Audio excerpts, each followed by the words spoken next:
सिर्फ प्रेम में, क्योंकि दादा ये जो गंजे है ना हमारे देश में दो प्रकार के होते हैं। एक होते हैं पूर्णगंज, जिनका पूरा मैदानी साफ होता है। दूसरे होते हैं अर्धगंज, जिनका बीच का मैदान साफ, दोनों तरफ थोड़े थोड़े बाल। इनको देखो तो ऐसा लगता है जैसे खाली बस में दोनों तरफ सवारियां लटक के जा रही हो, वो भी विदाउट टिकट ने। ऊपर से इनके बड़े बड़े कान देख लो, ऐसा लगता है जैसे कोई साइकिल पे दो दूध की टंकियां लटका के ले जा रहा। ये गंजों का आनंद है दादा। मेरे घर के पड़ोस में एक चंपालाल जी रहते हैं। भाई साहब उनकी खोपड़ी पे एक भी बाल नहीं, तब उनको प्रेम से इकबाल बोलते हैं। एक भी बाल नहीं। अब उनका 8 साल का पोता उनकी खोपड़ी पे ट्रक चला रहा, नकली। ये मत समझना कि दादाजी को उठा के ट्रक के नीचे घुसेड़ दिया। ट्रक चला रहा। अब क्या 5-7 मिनट उनको दादाजी को आनंद आए, और 5-7 मिनट बाद क्या जो ट्रक के छोटे छोटे आधे इंच के काले काले पहिए होते हैं वो दादाजी को गड़ने लगे, तो दादाजी जोर से चिल्लाए, क्यों रे क्या कर रही है? बोला कुछ नहीं दद्दू, ट्रक चला रहा हूँ। बोले क्यों रे, ये कोई ट्रक चलाने की जगह है? बोला दद्दू ये मध्य प्रदेश का एकमात्र ऐसा हाईवे जिसपे एक भी टोल टैक्स नहीं है। ये गंजों का आनंद है साहब। लेकिन गंजों का सम्मान तो मैं इसलिए भी करता हूँ कि आप कश्मीर से लेकर कन्याकुमारी तक कहीं भी चले जाओ। मैंने पूरे हिंदुस्तान की यात्रा की, पूरे विश्व की यात्रा की।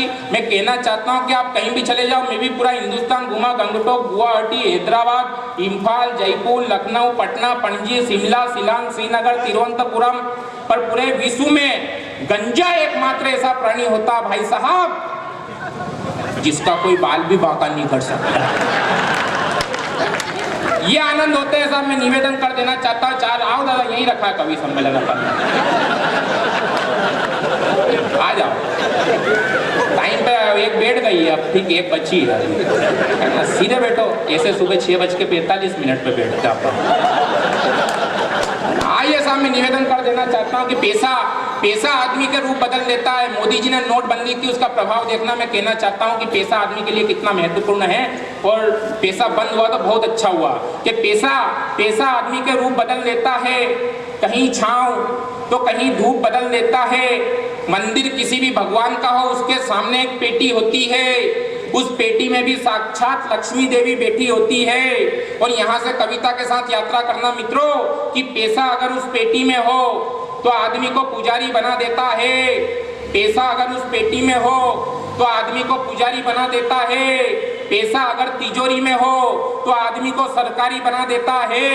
पैसा अगर गल्ले में हो तो आदमी को व्यापारी बना देता है। और यही पैसा अगर कटोरे में हो तो आदमी को भिखारी बना देता है। यही पैसा अगर कटोरे में हो तो आदमी को भिखारी बना देता है। पैसा आदमी के रूप बदल देता है, कहीं छांव तो कहीं धूप बदल देता है। दादा यही कविता एक दिन मैंने अपनी सगी धर्म पलटनी को सुनाई। सगी क्योंकि जो अपने को छोड़ के नहीं भगी वही सगी, जो भगी वो काहे की सगी। इरादे मजबूत होना चाहिए साहब। मैंने अपनी सगी धर्म पलटनी को सुनाई। मैंने एक बार सुनाई पर उसके समझ में नहीं आई। मैंने दोबारा सुनाई, उसके फिर भी समझ में नहीं आई। मैंने तीसरी बार सुनाई, उसके इतने समझ में आई कि वो उठ के सीधे मैके ही निकल ली। अब अपन प्रसन्न की चलो भला टली, पर 3 दिन बाद अपने को याद आई तो अपन ने फोन लगाया, खींच खाच तो उसने काट दिया खींच। मैंने दोबारा लगाया खींच खाच कुछ खाच। उसने फिर काट दिया तो मैंने व्हाट्सएप पे मैसेज भेजा। मैंने कहा जाग रही हो तो चैन भेज, सो रही हो तो नींद भेज, जो कर रही है वो हकीकत भेज। तो उसने व्हाट्सएप पे जवाब दिया, बोले बर्तन मांज रही हूँ, जूठन भेजूं। ये हालत है साहब। मेरे साथ घटनाएं नहीं दुर्घटनाएं होती है। सत्य घटना आपको बताता हूँ। आज से 10 साल पहले की, शादी के पहले की मैं गया बाजार में जाकर के मैंने चप्पल खरीदी। चप्पल खरीद कर दुकानदार से सीधे एक प्रश्न पूछा। मैंने कहा दादा कब तक चलेगी? दुकानदार मजाक के मूड में कहने लगा जमीन से और पाँव से बचा के रखना, जिंदगी भर चलेगी। मैंने कहा बारिश का टाइम है, छाता भी खरीद लो। मैंने छतरी खरीद कर दुकानदार से सीधे सीधे प्रश्न पूछा। मैंने कहा कब तक चलेगी? कहने लगा बारिश से और धूप से बचा के रखना, जिंदगी भर चलेगी। साहब घर गया तो मुझे देखने लड़की वाला आए थे। लड़की की माँ ने मुझे देखा, देखकर पसंद किया और मेरे से सीधे सीधे प्रश्न पूछा, क्या आपको लड़की पसंद है?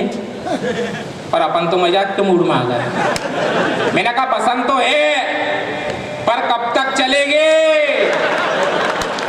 अपने को नहीं पता। वो लड़की की माँ भी मजाक के मूड में तुरंत कहने लगी कि दोस्तों और पड़ोसियों से बचा के रखना, जिंदगी भर चलेगी।